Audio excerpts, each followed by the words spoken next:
Hello, my subscribers. I know this is my first video in a long time, but this is just a brief address to show why this has been happening. There's a good reason behind it. I was pretty sick a few weeks ago, had a really bad cold, and I just couldn't talk for too long, for long periods of time, so I just couldn't do it. So that's why this review of La La Land is coming up a bit later, along with my review of the Lego Batman movie. But I'm still getting it to you before Oscar time so you can watch it and see this truly great masterpiece by Damien Chazelle.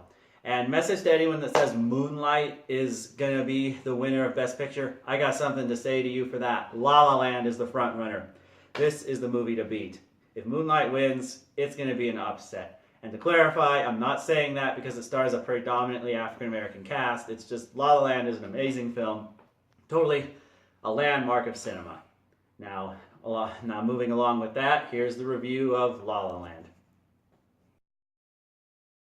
So La La Land is an original musical directed by Damien Chazelle, who directed Whiplash, and this movie stars probably one of my favorite two pairings, a couple in movies ever, Ryan Gosling and Emma Stone. They are totally the equivalent to Tom Hanks and Meg Ryan for this decade, and they just play their roles greatly. Emma Stone plays Mia, and Ryan Gosling plays Sebastian. Almost everyone in the cast is pretty much else supporting roles, but there were a couple others that I did like, even though one of them was in a couple scenes, and that was J.K. Simmons, who starred in his previous film Whiplash, Damien Chazelle. And the only other major character that I believe I need to address is John Legend. He plays a singer that Sebastian, who's a former jazz singer in the film, he works with him to combine both rock and jazz into a genre unto itself. And John Legend created one of the most memorable songs in the film, and it's just truly great. So, John Legend in this movie.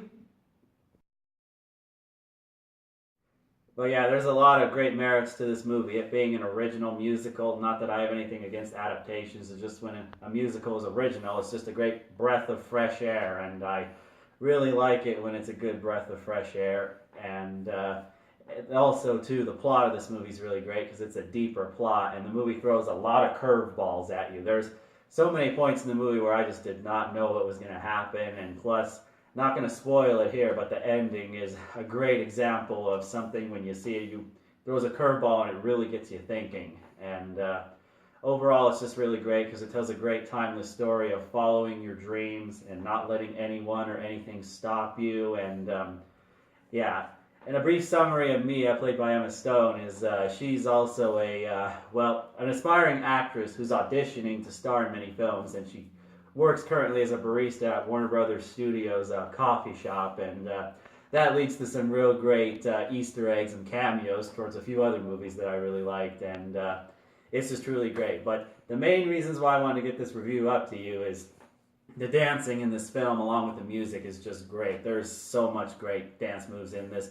Both Ryan Gosling and Emma Stone just did it greatly, and I really just loved it. And from everything I've heard, they didn't use any dance doubles. It was all them doing it, so I gotta give them praise, because I'm the type of guy that's always complaining about stunt doubles do too much stunts and action in any other movies. So this is a great breath of fresh air, and that's why I give a lot of praise to actors like Tom Cruise and Keanu Reeves, who do their own stunts. But Emma Stone and Ryan Gosling, from everything I've heard, have done their own dancing, and in a few scenes also did their own singing. And along with that, there was also many other great shots. This film is shot greatly. The cinematography is just freaking amazing, and a lot of great visuals too. Just this movie has all the makings of a Best Picture winning film, and if it wins, I will not be disappointed.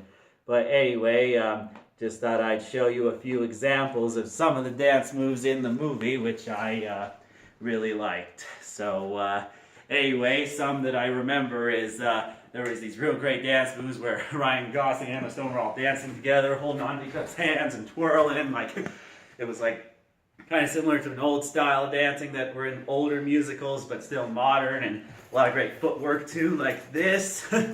And just a whole lot of great, just overall dance moves. And gosh, there was such great just filming of these scenes too. You could actually see them dance, because one thing with musicals I don't like is, gosh, I swear some of these, sometimes dancing in movies is filmed by a team of monkeys. You just can't tell what's going on. It's all, looks like this, because it's all shaky and stuff. But anyway, with this movie, that is totally not a problem. And there's one slow dance scene in the film, which was just truly fantasy. It was fantasy in the best way. It just takes you into it, and it's amazing. Now, because I don't have a girlfriend or any female friends that would want to do this, just act like I am Ryan Gosling, and this Pepsi is Emma Stone. Let's use your imagination. You already got the picture of her there. So anyway, there's this scene where there's this imagery of outer space, and it's real, obviously it's fantasy. I believe this movie uses magical realism, where it's the real world with some magic into it, but there's this real great slow dance scene where they're all dancing, and in the background it's this little space setting, and I just really liked it. It shows them all dancing, and the choreography was just amazing. You could tell that Emma Stone put a lot of work into this, along with Ryan Gosling, and just totally just great. And that's also what I liked about Emma Stone's performance too, was she added a lot, along with Ryan Gosling, to another element in this film that I didn't find completely cheesy, and that was the romance. Because I feel like in a lot of romances movies nowadays, you don't buy the romance. They're too sugar-coated, they're too unrealistic. Luckily with this film, it's realistic. They don't show the couple as perfect and everything being hunky-dory. They show it as, hey, they have disagreements. Hey, not everything is hunky-dory with them, which I really liked. And there's just so many great aspects to this movie, and it's truly a masterpiece by Damien Chazelle. And if it wins, use your imagination, once again, a Best Picture Oscar, and this Sunday you see Emma Stone and Ryan Gosling and Damien Chazelle and the whole crew holding up the Oscar in celebration, I will not be disappointed, because this movie is truly great. I'm glad I saw it, and definitely a good way to have a good second movie to see in 2017, because I'd already seen Rogue One, A Star Wars Story, so this is my second movie. But anyway, be looking forward to the next movie I'm going to be getting up to you guys, which is the Lego Batman movie, and I'm going to address it right now. I wasn't the biggest fan of the Lego movie, but luckily with the Lego Batman movie, a billion times better. I'll go in more detail with it in the review. So anyway, thank you guys for all your support, and I appreciate it. And like this video if you like it, comment, and subscribe for some more awesome content. Peace.